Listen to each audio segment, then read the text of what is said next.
అక్కడ సార్ అబ్బాయి బాబు ఇట్లా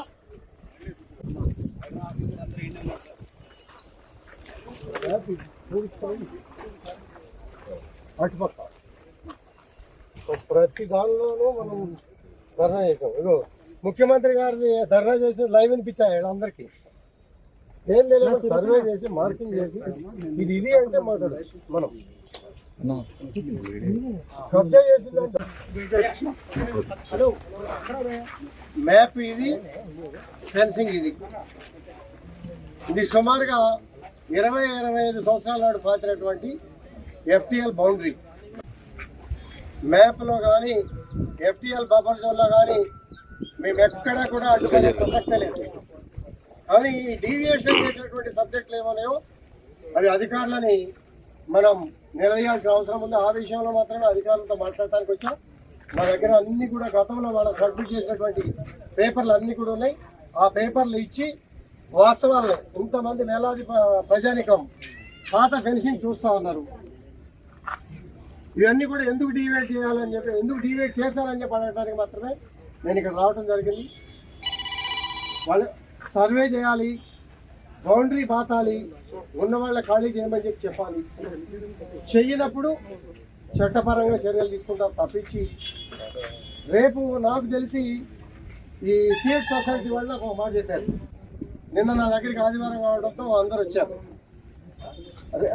మంగళవారం రోజున కమిషనర్ గారు మాకు అపాయింట్మెంట్ ఇచ్చారు. మీ అందరితో కూడా కూర్చొని మాట్లాడుతున్నారు. సంతోషం, మాట్లాడండి.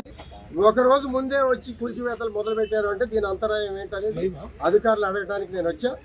అడిగి తేల్చుకొని కమిషనర్ గారితో మాట్లాడి నేను వెళ్తాను.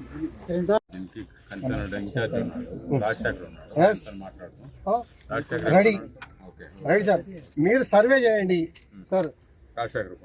నేనేమంటున్నా అంటే సార్, ఈ ప్రాంత ప్లాట్ ఓనర్స్ మేము బాబు వాళ్ళు వచ్చిన జెన్యున్, మేము జెన్యూనిటీ మీద పోతున్నాం. 15 వచ్చినా 18 వచ్చినా 20 వచ్చినా మేము రెడీ. కానీ మీకన్నా మీరు ఇప్పుడు పోరాటం చేస్తున్నారు ఉన్నారా? నేను అన్ని మ్యాప్లు ఇస్తా. ఇవ్వ నేను ఎప్పటి నుంచి పోరాటం చేస్తాను తెలుసా సార్? ఇది ఒరిజినల్ మ్యాప్. ఇది ఏమైపోయింది? నేను ఒక్క నిమిషం, నేను ఇది చూపించినాక మీ వాస్తవాలు కూడా నేను వింటా సార్. ఇది చెరువు సార్, మీరు ఇచ్చిన మ్యాపే. ఇక్కడ చెరువు ఉందా సార్? ఉందా లేదా? అయింది కదా. +1 ఇది మీ చెరువు సార్, ఇది మ్యాప్ సార్. ఏమి ఇబ్బంది లేదు. దానివల్ల మేము ఎక్కడ అడ్డురాము. ఇదిగో పూడుస్తున్న దృశ్యం, మీ ఫెన్సింగ్ పక్కన ఉన్నది. దీని జోలికి పోలే మనం. ఇదిగో సార్, నేను వచ్చి ఆపలే 5 ఏళ్ళు ఆపలే. ఇదిగోండి, నేను ఎంఆర్ఓ దగ్గరుండి 2 జేసీబీలు పెట్టి పూడ్చిని తీసాం. మా ఎలక్షన్ మూమెంట్లో మేము రాలేకపోయాం కాబట్టి పూర్తి చేశారు. పూడుస్తున్న లైవ్ చూపించా, చెరువు పూడుస్తున్నది. నేను ఎంఆర్ఓ కూర్చొని 2 పొక్కలైనర్లు పెట్టి పూడ్చింది కూడా తీపిచ్చాం. ఎలక్షన్ మూమెంట్లో మొత్తం మూసేసి కాంపౌండ్ వాళ్ళు కట్టి చెట్లు పెట్టింది వదిలిపెట్టారు. ఇక్కడికి వచ్చి 15 ఎకరాలు గ్రీన్ ట్రిబ్యునల్కి ఇచ్చారు. ఎస్, ఇంకా అడిషనల్గా వాటర్ వచ్చినాయి, చుట్టుపక్కల ప్రాంతాలు వచ్చినాయి. మర్జ్ చేసి ప్లాట్ ఓనర్లందరూ కూర్చోబెడదాం. హైడ్రాకి సహకరించడానికి సిద్ధంగా ఉన్నాం.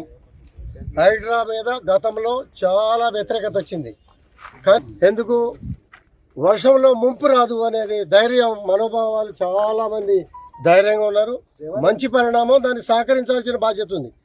కానీ ఎన్ని ఎకరాలు వస్తుంది, బౌండరీ ఎక్కడ అనేది లేకుండా వన్ సైడ్ పేద మధ్యతరగతి కుటుంబాలు 40 సంవత్సరాల నాడు ప్లాటింగ్ కొనుక్కొని పర్మిషన్లు ఇచ్చినాక వాటిని కొడుతున్నారు చూసారా? దానికి వ్యతిరేకం.